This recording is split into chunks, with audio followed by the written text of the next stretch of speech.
So in this video, I want to share with you what the differences are between a 1 year and a 3 year dog or cat, or I don't know if they offer 3 years yet for bunnies, but they may do. Potentially horses have this in their vaccines, their vaccine options. But I want to really give you an insight that I discovered when I was researching the book that I wrote with Janie Lee Grace called Imperfectly Natural Canine. Because I think it's important for us to understand, and also I have lots of people asking on my groups and on my Facebook pages and just by email. So I felt it was important to actually let you know. So at the moment, you can ask, many vets do have, what they call a 3-year vaccination rather than a 1-year annual vaccination. And many people are opting for this. Maybe they are doing it to save some money in the 2 years or between where they don't need to do it, or perhaps they want just to do this because it's better for their dog, or they feel it's better for their dog, or perhaps the vet has recommended that that's what they are doing now, so that's the only option and that's what they're given. Okay, so when I did this research, it was important for me to find out the ingredients, and they're not widely given. Okay, so without mentioning how, I was able to get hold of the full ingredients list of vaccinations. There is like the paperwork that comes with a vaccination. So when your vet receives the vaccination, it will be packaged, obviously, from the pharmaceutical company. And inside will be the do's and don'ts, if you like, or contraindications perhaps, and the ingredients. Now, the difference between the 1 year and the 3 year vaccination in terms of ingredients was, wait for it, nothing. Literally, zilch, zero, nada, nothing. They are the same ingredients, even in most cases exactly the same quantities. In terms of when you read any ingredients list, the primary ingredients is listed at the top and then the rest go down. Okay, so now I hold my hands up. This was almost a year ago, possibly a year and a half ago, because it was prior to completing the book, finishing it, etc., because it was my research phase, because I wanted to tell you the truth. I wanted to actually know. I didn't want to say what was just in my head that may be true, or anything I was intuitively getting. I wanted you to actually know. I wanted to know so I could share with you the truth. So there may be slight differences now. Perhaps there are now, but I would imagine why, if you've got something as you want it to be, would you change this? So it's very likely they're going to be exactly the same now. So you might ask yourself, if that's the case, how have they been able to call them a 1 year or a 3 year vaccination? So the reason for this, there's two reasons. One is the licensing. Okay, so when you get an annual vaccinations, it's licensed for a year. Okay, and when you get a 3 year vaccination, it's licensed for 3 years. And how they do that is they use something called challenge studies. So in effect, when a dog has a vaccination, what we know is happening, which is why we're sold and the point of vaccines, is that the body then stores that information in its memory B cells. And then any time it then in the future comes across that disease or that bacteria, virus, not really bacteria, but virus, it will then have the resources to deal with that virus. Okay, so what happens when your dog first has a vaccine is that in order to store that memory, it has to create the antibodies in the first place. Then it stores the ability to create them.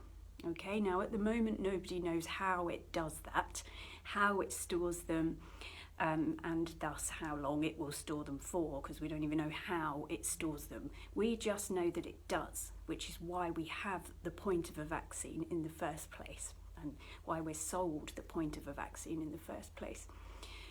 So these antibodies that your dog creates in order to then create the memory of them will essentially float around or go around in your dog's bloodstream. And depending on the dog's state of being, the dog's state of health, and all the things that contribute to those things, they will either stay in the system for a while, or they will be very quickly created into memory and stored. And I would say, from experience, that, because don't forget, I don't know how the memory is created. If your dog is healthier, it's more likely that they're going to be functioning more optimally in their body, and they're more likely to create that memory quicker. So the healthier the dog, the less likely the antibodies are going to keep transporting themselves around the system. Okay, because the point is the antibodies don't need to be going around the system. That's the point of the vaccine and the memory side of things. So they only then come out when they're needed. Okay, so there's no way of testing this memory. Nobody knows, as I've said, how it works. So we can't test whether our dog has immune memory. We can only ever titer or teeter test what's circulating around the system. Okay, so going back to the 1 year and 3 year, what they do is challenge studies, which in effect teeter or titer test the antibody level in the dog system.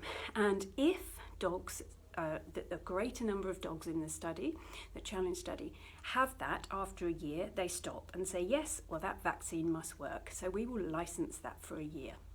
So in terms of the 3-year vaccines, what they then do is they then continue that challenge study for another 2 years. And if after 3 years the dogs are still showing signs of having antibodies floating around their bloodstream, then they say, yes, okay, then this must function.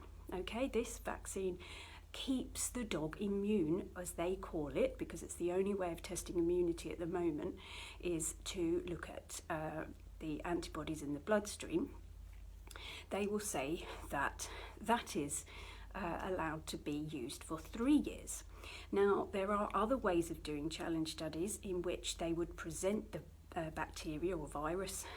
Must stop saying bacteria really, because bacteria isn't really ever included in a vaccine. But of course we know kennel cough is really leptospirosis is really a bacteria, and that is obviously something that we must realise as well, that leptospirosis isn't necessarily a virus. So should we even be vaccinating against something that's a bacteria? Anyway, that's another video. But what they will do is they will present the virus to the dog after a year or after 3 years. And if the dog then produces or has a reading, could have already been producing it, to be honest, all that time, but or continually since the previous vaccine, if the dog produces and shows up that it is having an antibody reading, then they will say yes, okay, at the end of that year or at the end of that 3 years, the dog was presenting antibodies, so we must know that that vaccine works. Okay, so this is the difference. Okay, it's simply the amount of time that they gave between testing, challenge testing, whatever we want to call it, and then gave it the license. So I wonder, how long would that go on for? If they went on for 5 years or 7 years or 10 years or 14 years, would they still find the dog had the memory and then was thus able to produce the antibodies? I would, as someone who's done a lot of research and a lot of experience in this kind of thing, I would say there's a chance they do. And in fact, there are many, many vets now, okay, lots of vets who believe this too. And Dr. Dobius, I think on his website, still has blogs about this, and he has data. Dr. Jean, I want to say, my friend is Jean Dodds, that's it. Dr. Jean Dodds, she has much data on her website, and there's a wonderful video of a vet in court as well, which I'll try and find for you and post on my Facebook page close to the posting of this video, about or a vet in court, that is explaining his views on vaccines and the illogicalness of them as such.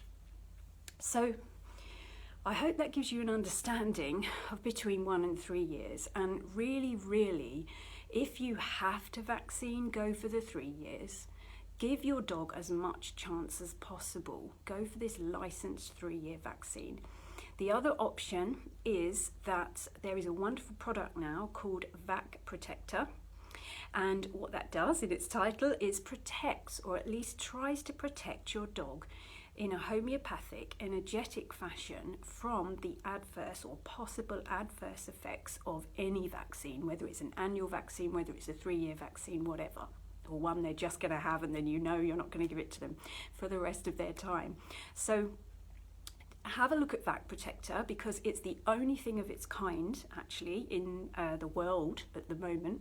They already have them for babies and people, these products, but a very lovely homeopath in Israel has created these for animals, because she has a passion, as I do, for supporting pet owners, dog owners, dogs and cats and the actual animals as much as I do. So she really wants to support those and offer this product. It's not expensive in any way. She's keeping it affordable. You won't spend more than 30 quid if you've only got one animal on this product. And you know, it could be life-saving.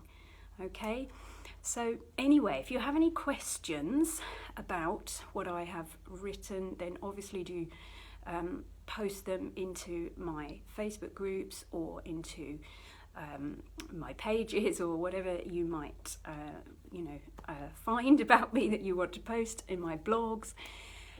And yes, let me know if you want any more information. In general, I tend to offer advice more about energetic techniques to help behaviour in dogs, and vaccines do play a role in that actually, because they have their own energetic vibration and they can influence behaviour considerably. So if you want to know any more information about that, then obviously that's out there too.